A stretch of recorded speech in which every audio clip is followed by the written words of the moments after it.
Bom dia, irmãos. Que bom que os irmãos vieram.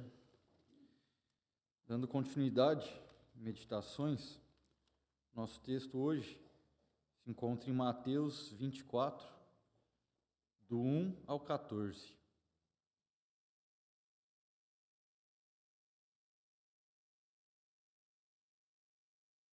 Que diz: Tendo Jesus saído do templo, ia se retirando, quando se aproximaram dele os seus discípulos, para lhe mostrar as construções do templo.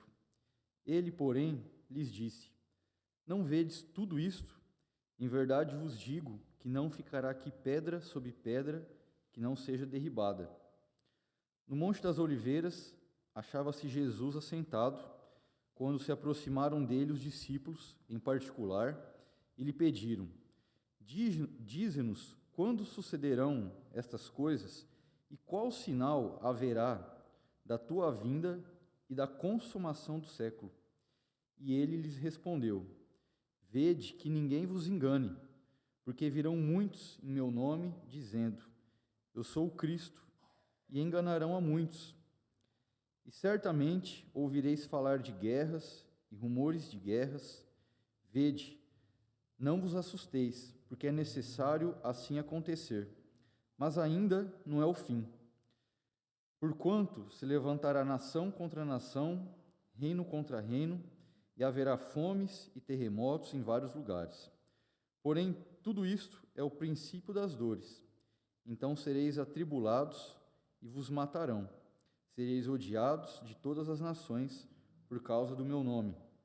Nesse tempo, muitos hão de se escandalizar, trair e odiar uns aos outros.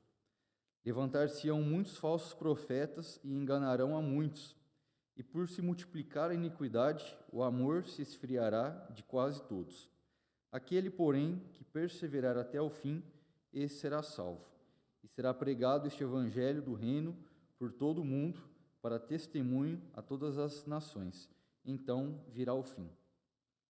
Vamos orar mais uma vez? Senhor nosso Deus, essa é a tua palavra poderosa, ó Pai, que tem poder de ressuscitar mortos, transformar corações, ó Pai, salvar pecadores. Nós te pedimos, ó Pai, que o Senhor nos instrua, nos ensine e fale ao nosso coração, ó Deus. É isso que eu te peço, em nome do teu Filho Jesus. Amém. Irmãos, nós lemos esses 14 versículos, encontramos um conteúdo repleto de profecias. Algumas dessas profecias já se cumpriram, outra parte ainda não. E isso deveria despertar um interesse em nós. Se puder colocar para a gente 1 Pedro 1,19.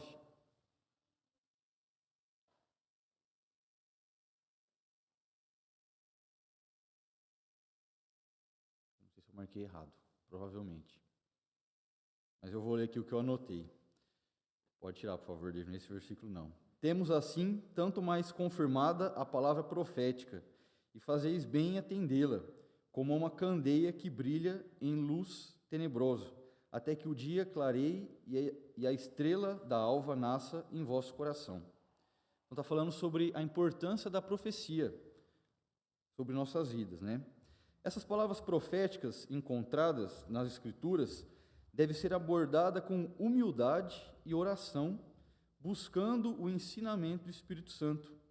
Até mesmo porque é exatamente nessas questões, a respeito das profecias, interpretação delas, né, que é onde homens santos, ao longo de toda a história, mais discordaram entre eles, né, e alguns até se perderam. Então, homens cristãos verdadeiros discordam de um ponto ou outro a respeito das profecias. São questões, deveras, às vezes, difíceis para nós, né, homens pecadores. E é também nesse ponto que nós devemos compreender a intenção desse capítulo. Devemos manter cuidadosamente em vista a questão que levantou esse discurso do nosso Senhor. Por que Jesus proferiu essas palavras, né? Ao deixarem o templo pela última vez, os discípulos, motivados pelo sentimento natural dos judeus, haviam chamado a atenção de seu mestre para as grandiosas construções de que o templo era composto. Mas, para grande surpresa e perplexidade deles, Jesus lhes afirma que tudo aquilo estava para ser destruído. Essas palavras ficaram profundamente gravadas na mente dos discípulos, e eles foram até Jesus, quando ele estava sentado no Monte das Oliveiras, e lhe perguntaram, né? Aí, verso 3, Mateus 24, 1, verso 3, os discípulos disseram: dize-nos quando sucederão, né? Quando acontecerão essas coisas, e qual sinal haverá da tua vinda e da consumação do século? É exatamente nesse versículo, nessa pergunta, que encontramos a chave para a compreensão do tema da profecia que lemos. E essa profecia que nós lemos, esses 14 versículos, elas abordam 3 pontos. Primeiro, a destruição de Jerusalém, que é uma profecia que já se cumpriu por volta do ano 70, quando Jesus disse que essas coisas todas serão destruídas, né, o templo. A segunda vinda de Cristo e o fim do mundo, que são profecias ainda não cumpridas. Esses 3 pontos, eles estão amarrados dentro desses versículos. Tão amarrados que é difícil separar e desembaraçá-los uns aos outros. Nesses versos, encontramos uma linguagem simbólica a respeito de vários acontecimentos, não apenas de um acontecimento. E aqui, irmãos, embora a gente tenha esses 3 pontos das profecias, destruição de Jerusalém, a segunda vinda de Cristo e o fim do mundo, nós não vamos meditar exatamente a respeito dessas 3 questões, mas vamos falar um pouco dos alertas que Jesus disse a respeito dessas questões, né? Parece, por exemplo, tratar tanto para o final de uma era judaica, quando a respeito da destruição de Jerusalém, quanto para o final da dispersação cristã, quando o Senhor Jesus voltar e chegar ao fim. Então, eu vou trabalhar aqui 2 pontos, 2 lições, 2 alertas de Cristo a respeito das profecias. Primeiro delas, primeira lição de Jesus, né? É uma advertência contra o engano. E essa questão ela é muito importante, porque se Jesus nos alerta a respeito do engano, tomem cuidado para que vocês não sejam enganados, significa que há pessoas enganando. Quem são essas pessoas? Onde elas estão, né? Quem que procura nos enganar? No verso 4, Jesus disse, né? E ele lhe respondeu: vede que ninguém vos engane. Existe advertência mais necessária do que essa, né? É uma preocupação extremamente genuína. Cuidado para que nós não sejamos enganados, estamos sujeitos a isso. Satanás conhece bem o valor da profecia e tem sempre procurado colocá-la como algo de pouca importância ou distorcer o seu significado. Então, quando a gente se depara a respeito de textos que eu considero particularmente difíceis como esse, a gente cai no engano. Satanás diz: não, isso é algo do futuro, ou algo que já passou, é algo de pouca importância. Ou seja, estamos diminuindo a palavra de Deus. Então, é uma advertência: não diminua a palavra de Deus. Se é um texto difícil, que desperte a curiosidade e a ousadia de que possamos estudar esse texto a fim de compreendê-lo. Não ignorá-lo, abandoná-lo. Isso é algo que só os pastores sabem, só os teólogos. Não, todos nós devemos nos ocupar a respeito dessas coisas. As diversas cartas do Novo Testamento já nos mostram a quantidade de cristãos enganados ou desviados da verdade. Então, naquela época, ali dos apóstolos, já havia cristãos enganados, sujeitos ao engano. A gente lê, né, no Novo Testamento diversas cartas de advertência contra erros comuns na igreja já, inclusive interpretações proféticas. Vemos como facilmente os olhos dos seres humanos estão continuamente cegos, de muitas maneiras, no que se refere às coisas que ainda virão, coisas futuras. A mentira frequentemente bate à nossa porta, de preferência no domingo de manhã, literalmente, querendo nos transmitir um falso ensino a respeito de Cristo, da sua segunda vinda e por aí vai. Devemos estar atentos para que ninguém nos engane. Então, eu vou compartilhar aqui rapidamente 2 experiências que eu tive, né? Primeiro com um grupo batendo na minha porta e outro que eu vou contar para os irmãos. Bom, eu tinha por volta de talvez uns 20 anos, já era convertido, tudo, né? Eu morava numa república, e uma vez uma seita bateu na minha porta, eu atendi, e aí eu acabei aceitando o convite, eles entraram em casa, a gente começou a conversar a respeito da Bíblia. No primeiro momento, são muito sutis, né? Não entram com algo que foge muito assim do cristianismo, e eu achei que talvez pudesse conversar com essas pessoas e ensiná-las a respeito do Evangelho, mas aí entra naquela questão que eu havia dito anteriormente, né? Nós devemos tratar essas questões com humildade. E quando esse grupo não tinha humildade em ouvir a respeito da palavra de Deus, eles já vinham com uma mentalidade pronta, fechada, né? E eu acabei, assim, durante mais de um mês, né, toda semana eles iam na minha casa, a gente conversava, eles começaram a entrar em assuntos complicados, inclusive a respeito de uma suposta vinda de Cristo de forma espiritual no céu, né, assim, completamente herético, até que chegou uma vez que, na verdade, era um casal, né, de senhores, eles já eram idosos. Aí, de uma situação, a mulher me disse que Jesus não era Deus, ele era uma criatura de Deus, e eu disse que isso era uma heresia, ela era herética, ela gritou comigo em casa, e aí o homem pediu para ela se acalmar, enfim, aí naquele dia eu decidi não dar continuidade à conversa, e nós encerramos por ali. Então, sim, como essas pessoas estão disponíveis para espalhar a mentira e o engano, né? Uma segunda situação que eu passei também, eu trabalhava, nessa época também, né, por volta dos 20 e poucos anos, eu trabalhava no centro da cidade, morava numa república lá na Barão do Rio Branco, perto do Tênis, e eu ia e voltava a pé, e eu trabalhava de camisa social, calça, né, e eu desci na Barão do Rio Branco, passei em frente à Igreja dos Mórmons, e eles ia começar uma reunião, eu fui confundido com mórmon. E aí o cara, irmão, né, passando na calçada, ele apertou minha mão, que bom que você veio para a reunião. Eu falei, não, eu estou indo para minha casa só, né? Ele ficou sem graça, e ele insistiu que eu entrasse, e eu acabei entrando ali. Ele chamou alguns jovens, e eles falaram, né, que eles gostavam muito da igreja, coisa e tal, liam a Bíblia, mas logo em seguida começaram a me apresentar o livro dos Mórmons, que de fato assim, a Bíblia tinha uma importância, mas o livro dos Mórmons havia mudado a vida deles, né? E assim, eles eram bem incisivos com relação a isso, né? Eu vi aquelas bobagens todas, e quando eles terminaram de falar, foi algo breve, né, em torno de 10 minutos só. Eu tive a oportunidade de pedir para orar, e orei por eles, pedi para Deus, enfim, trazer a verdade, né?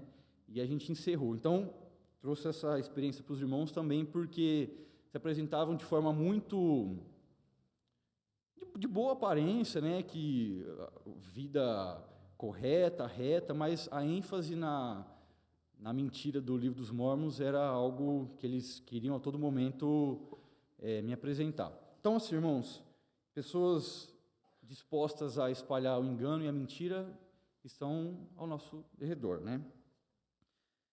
Que ninguém nos engane quanto ao principal fato da profecia ainda não cumprida, a segunda vinda de Cristo. Ele virá, ainda virá, e em breve virá. Que ninguém nos engane quanto à maneira em que elas virão acontecer, dizendo serem improváveis. Por exemplo, né, nós dizemos que Cristo virá em carne e osso com o seu corpo glorificado para julgar as pessoas. As pessoas dizem, o quê? Não, isso não é possível, né? Tentando criar uma desesperança no nosso coração. Jesus prometeu que assim seria, e assim ele virá. Não como o pessoal do Testemunho de Jeová que me disseram certa vez que Jesus já veio de forma espiritual, enfim. Né? E outros grupos de falsos cristãos também afirmam isso. Jesus virá fisicamente, ele voltará ainda. Que ninguém nos engane quanto ao tempo quando serão cumpridas as profecias, fixando datas ou dizendo que devemos aguardar pela conversão da humanidade inteira, né? Diversos grupos religiosos já deram algumas datas para manifestações de Jesus. Acabei de citar um caso para os irmãos, né? E outros grupos também fizeram cálculos com o livro de Daniel, não sei o quê, depois aquilo não se cumpriu, tiveram que inventar uma desculpa, enfim. Esses grupos existem, né? Eles estão espalhados por aí. Que Deus nos ajude com um sentido claro das Escrituras, e que essa seja a nossa única norma, e não as tradições ou falsas interpretações humanas. Nunca nos envergonhemos em dizer que esperamos um cumprimento literal das profecias ainda não cumpridas. Sejamos sinceros também em reconhecer que há muitas coisas que não entendemos. Isso não nos dá o direito de inventarmos interpretações, ou de ignorá-las, ou acharmos que são de pouco valor. Deus cumprirá tudo aquilo que prometeu, independente do nosso conhecimento. Não depende de nós, depende dele. Que nós creamos, esperamos e não duvidemos de que um dia tudo se tornará claro. Muitos duvidaram que o Messias viria para sofrer, e ele veio e ele sofreu. E não duvidemos de que, assim como ele veio literalmente em pessoa para sofrer, assim, literalmente, ele há de voltar em pessoa para reinar. A segunda lição, a segunda advertência a respeito de Cristo, é um aviso contra as expectativas exageradas a respeito das coisas que devem acontecer antes do fim. Então, é uma advertência contra a nossa expectativa exagerada, além daquilo que ele disse que aconteceria. Essa advertência é tão importante quanto a anterior, para não sermos enganados. Dessa maneira, não devemos esperar por um reino de paz universal, felicidade e prosperidade antes que o fim aconteça. Então, a gente não deve se enganar que nesse mundo haverá paz universal, felicidade universal e prosperidade universal antes do fim, antes da vinda de Cristo. A gente não deve se enganar com isso. Se estamos esperando por isso, vamos ficar muito desiludidos. Nosso Senhor nos manda esperar por guerras, fomes, terremotos e perseguições, como diz no versos 6 e 7. Se David puder colocar novamente. E certamente ouvireis falar de guerras e rumores de guerras. Vede, não vos assusteis, porque é necessário assim acontecer, mas ainda não é o fim. Porquanto se levantará nação contra nação, reino contra reino, e haverá fomes e terremotos em vários lugares. É isso que Jesus disse que aconteceria. A gente não deve achar que vai reinar uma paz antes da vinda de Cristo. Isso não acontecerá. Isso tudo, essas guerras, fomes, terremotos, perseguições, isso tudo veio a surgir só agora? Não. Isso já existia antes de Cristo, inclusive. Isso surgiu com o pecado. Cristo está nos mostrando que elas continuarão a existir mesmo após a sua primeira vinda e a ressurreição. Então, eram coisas que já existiam e elas continuariam a existir, Ou seja, elas não desaparecerão antes da sua vinda, por conta do pecado. É inútil esperar paz enquanto o príncipe da paz não retornar. Isaías 2:4 diz: Ele julgará entre os povos e corrigirá muitas nações. Estas converterão as suas espadas em relhas de arado e as suas lanças em podadeiras. Uma nação não levantará a espada contra outra nação, nem aprenderão mais a guerra. Ou seja, essas palavras, esse verso que nós lemos, diz respeito ao retorno de Cristo. Após o seu retorno, que essas coisas acontecerão. Isso se refere ao futuro glorioso após a vinda de Cristo. Não devemos esperar um tempo universal de pureza doutrinária e prática na igreja de Cristo, antes que venha o fim. Se esperamos por isso também, estaremos equivocados. Nosso Senhor nos manda estar prontos para o aparecimento de falsos profetas, multiplicação da iniquidade e esfriamento do amor de quase todos. Ainda em Mateus 24:1, verso 10 ao verso 13, vamos ler novamente a respeito dessas palavras. Mateus 24, de 10 a 13. Nesse tempo, muitos hão de se escandalizar, trair e odiar uns aos outros. Levantar-se-ão muitos falsos profetas e enganarão a muitos. E por se multiplicar a iniquidade, o amor se esfriará de quase todos. Aquele, porém, que perseverar até o fim, esse será salvo. Então, o que Jesus está dizendo também? Não espere uma igreja livre desses falsos profetas, né? Está dizendo que isso continuará existindo antes da sua segunda vinda. A verdade nunca será recebida e aceita por todos aqueles que professam serem cristãos. A santidade jamais será a norma entre os homens, enquanto o cabeça da igreja não retornar. Então, e só então, haverá igreja gloriosa, sem defeito e sem pecado. Não devemos esperar que o mundo todo vá se converter antes que o fim aconteça. Estamos equivocados também se esperarmos por isso. Será pregado o evangelho por todo o mundo, para testemunho a todas as nações, como diz o verso 14. Porém, não devemos pensar que o evangelho será aceito e crido universalmente. Ele será pregado em todo o mundo? Sim. Ele vai ser aceito e crido por todo o mundo? Não. Esse evangelho irá constituir um povo, onde quer que seja fielmente pregado, e serão testemunhas de Cristo. Somos um só povo espalhado pela face da terra. A igreja não pertence à Europa, à Ásia, à América, à África ou à Oceania. É a igreja universal de Cristo sobre a terra.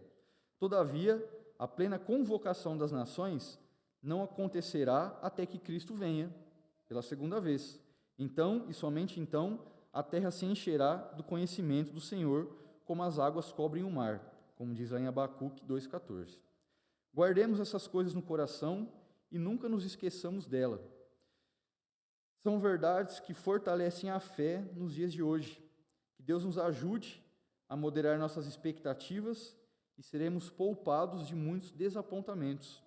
Tenha esperança, fé e alegria naquilo que Deus disse, não naquilo que achamos que deveria acontecer. Apressemo-nos a pregar o Evangelho pelo mundo, pois o tempo é curto, não longo. A noite vem quando ninguém pode trabalhar. Tempos difíceis nos esperam. Heresias e perseguições podem em breve enfraquecer e distrair a igreja. Uma feroz guerra de princípios ou valores pode explodir entre as nações. As portas que estão abertas agora para que façamos o bem podem em breve se fechar. Acima de tudo, que possamos desejar o retorno de nosso Senhor. Vamos orar para encerrar? Senhor, nós te pedimos, ó Pai, a tua ajuda, o teu socorro. Estamos neste mundo cercados, ó Pai, de falsos profetas, pessoas que tentam a todo custo e se empenham em transmitir mentiras a respeito do Senhor, ó Pai. Nos proteja, nos livre, ó Pai, dessas falsas profecias, dessas interpretações equivocadas a respeito das coisas que ainda acontecerão, ó Deus. Nos livre desse mal, Pai. Guarde a tua igreja espalhada pela face da terra, Deus. Também guarde o nosso coração, Pai, para que a gente não crie expectativas e falsas ilusões com coisas deste mundo, ó Deus. Nós sabemos que teremos a perfeição, sim, ó Pai, mas somente quando o Senhor voltar, ó Pai. Que a gente não tenha esperança, ó Pai, a respeito deste mundo caído no pecado, ó Deus, mas tenhamos esperança no mundo vindouro, ó Pai, no teu reino de amor e paz, ó Deus. Eu te peço que o Senhor guarde o coração dos irmãos, não somente dessa igreja, mas da tua igreja espalhada pela face da terra, Deus. É isso que eu te peço em nome de Jesus. Amém. Devolvo a palavra ao pastor.